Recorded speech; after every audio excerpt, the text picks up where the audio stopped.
Hi, I'm Jim Middleton. I'm the Collections Manager for Scarborough Museums Trust. And over the last few years, we've been looking at our collections and exploring their colonial origins.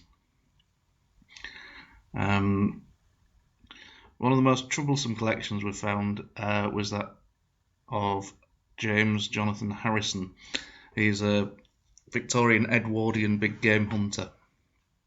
He regularly used the excuse of scientific research for his collecting, but was often criticised by his peers.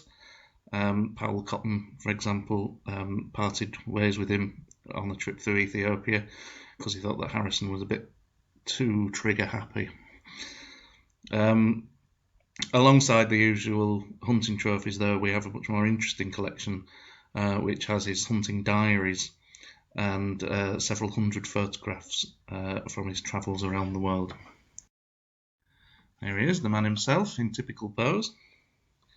Harrison was born in 1857 into a landowning family in Bransburton in East Yorkshire. And as you would expect of his class, he attended Harrow and then Oxford, and he became an officer in the local militia. On his return to Yorkshire, he seemed to spend the next few years doing little more than fox hunting and shooting pheasants. It was a typical shooting party alongside the photographs of his travels and a ridiculous quantity of photographs of dead animals. We have quite a few photographs of him, well, not him because he's behind the camera, but of people of his class socialising at garden parties and fetes and the like.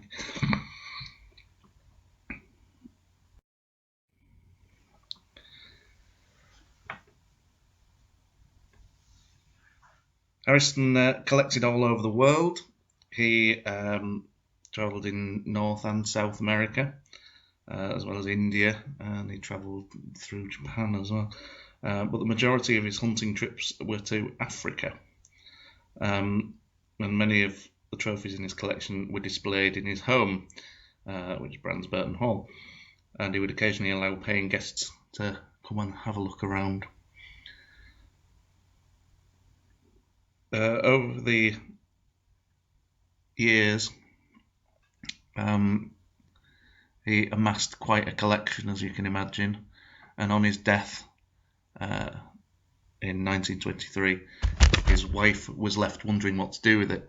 So she decided she would donate the whole collection in its entirety. She contacted Hull museums at first, but they couldn't provide room to display it.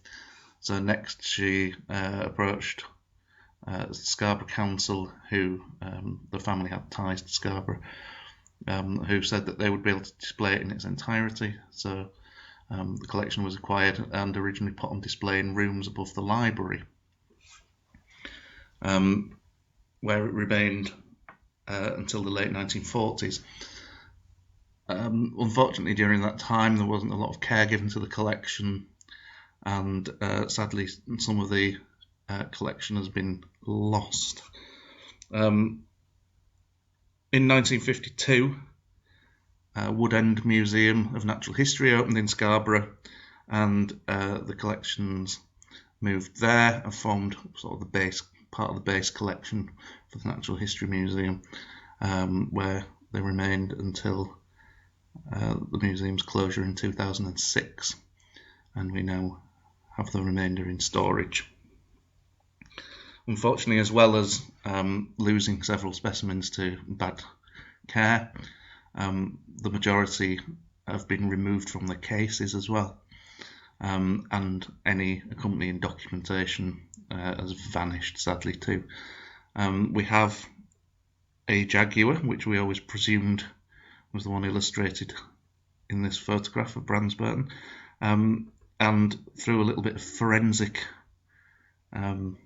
work, we examined the spots on its posterior and matched them exactly, so we can now say that is definitely Harrison's jaguar, which was taken in Paraguay, we believe, and unfortunately it's no longer in its case, which was one of the reasons we had difficulty in guaranteeing that it was actually the same one.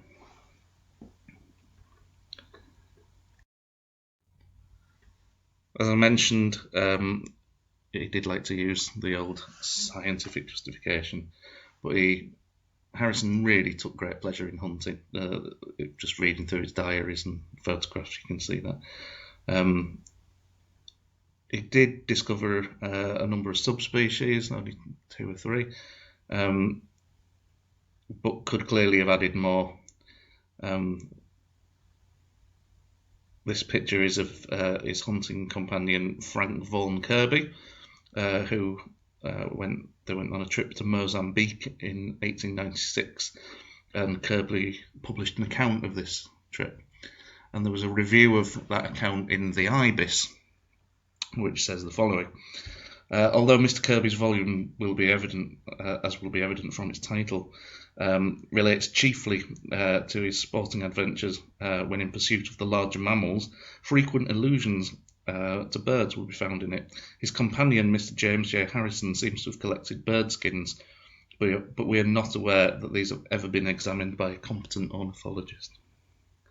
It seemed for Harrison that rarity was more important than anything else, and this led him in 1904 to the Congo in search of okapi.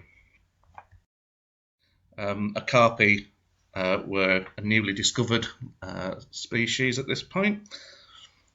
They were first described in 1901 from skins and a skull that had been sent to London by Sir Harry Johnson, the British Special Commissioner in Uganda, in whose honour it was named, Okapia johnsoni, and we'll hear more of Sir Harry later.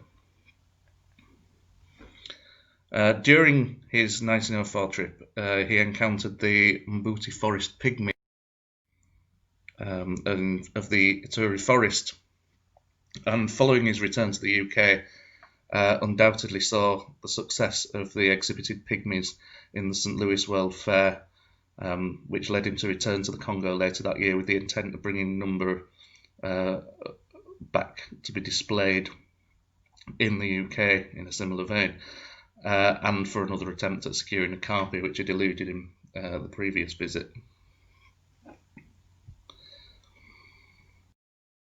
Harrison arrived back in the UK in early June 1905 with 6 pygmies, 4 men and 2 women, ranging in age from 18 to 31, who were almost immediately exhibited at the Hippodrome. For nearly 3 months before touring, they were there for nearly 3 months before touring the UK for the best part of 2 years. Although ostensibly an educational display, and for part of the visit they were accompanied by William Hoffman, who had been Stanley's servant during his journeys through Africa, and he would give an introduction to their way of life and try and say a little bit about the society, and this would be followed by singing and dancing.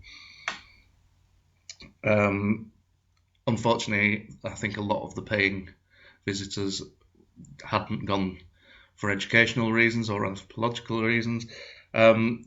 They had gone to be entertained, and it's quite telling that when they were trying to get some more bookings, they advertised in the Era, which is a theatrical magazine, and this is from the 7th of April 1906 when they were looking for,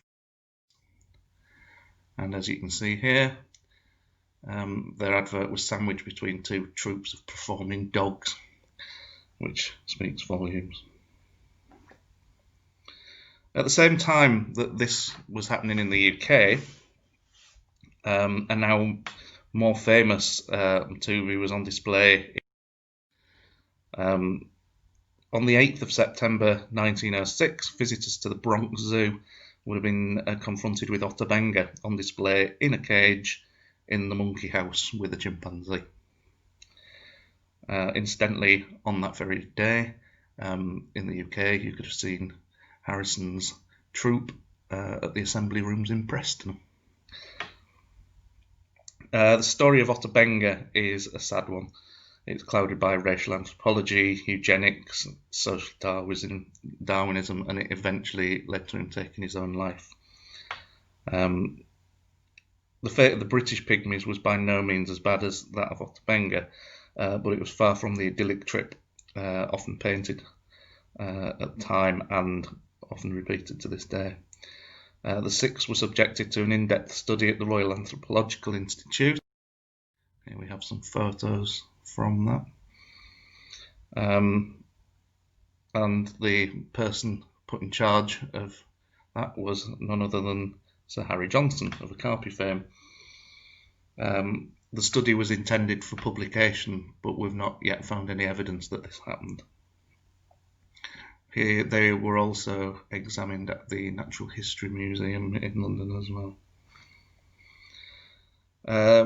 After nearly 3 years in the UK, the party returned to the Congo. They left in November 1907 and finally getting back to their native forests at the end of January 1908. So, where do we go from here? We're not entirely sure, to be honest, but it's a story that needs telling. There have been some serious academic research into the story, but this was carried out over 20 years ago. The emphasis isn't necessarily the one we would use today. The National Museum of Wales has a bust of Bacani, the chief, and have recently used it to question modern views of Edwardian thought and science, so we clearly need to have a conversation with them in the near future. We're also currently working with local historian Gifty Burrows, who ran the Africans in Yorkshire project, and we're looking at ways to create a narrative that not only questions the imperialistic colonial attitudes of the time, but also looks at the after effects that are still being felt in the Congo today, where the Mbuti are being displaced by loggers, gold hunters, oil exploration, and wildlife reserves, where they're no longer allowed to hunt. As well as all that, they were subjected to an ethnic cleansing regime as recently as 2002, which wiped out an estimated 40% of the population. So, as you can see, it started out as a collection of hunting trophies, quickly escalated into something that's still being felt today. So thank you for listening.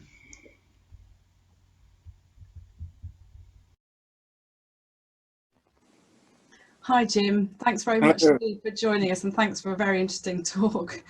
I was going to ask you about how his displays are currently interpreted at Scarborough at the moment. Did you have any of this work, as you were doing the research on it, did you work on putting anything up to interpret in this new way that you found through your research? Currently, there isn't a lot. Currently, there isn't anything of his on display at the moment, because we no longer have Woodend as a natural history museum. But we have used some of the taxidermy in displays in the last few years, but at the time it wasn't really, it was looked at more to show the diversity of animals rather than the stories behind how these animals ended up in our collections, which I think is often the case. But it was from sort of getting these out, wiping the dust off, that it became apparent this collection had quite an interesting backstory that sort of led us down paths that we didn't really expect to be going down, and to be quite frank, at times didn't really want to have to go down. But I think that's the important thing about how you have to, why it's important to tell these stories, is that it's not necessarily a comfortable story that you're telling, but that's possibly why it needs to be told. Absolutely. We've got a question. If you could please repeat where the 6 people he collected were from and the name of their people and tribe, please. Yeah, they're Mbuti forestmen. The term pygmy can have negative connotations, but that again is something that we've recently looked at, and they're from the Ituri forest, which is in the Democratic Republic of Congo, which at the time was, well, it was even before the Belgian Congo. It was but it was Leopold II's sort of private fiefdom, and all the problems that came with that which is another thing, because Harrison was a very big defender of Leopold II and said that what he was doing was the right way to do things. And you could walk through the Congo with nothing but an umbrella, and you'd be less at risk than you would be walking through the streets of London, which, considering he always had several guns with him at the time, and often sort of parties of 40 or 50 porters, it's kind of disingenuous, to say the least. Wow. Okay, thanks very much. I'm sorry that was such a short one, but hopefully you'll be able to join us for our panel session at the end of this at 3:30. That's no problem.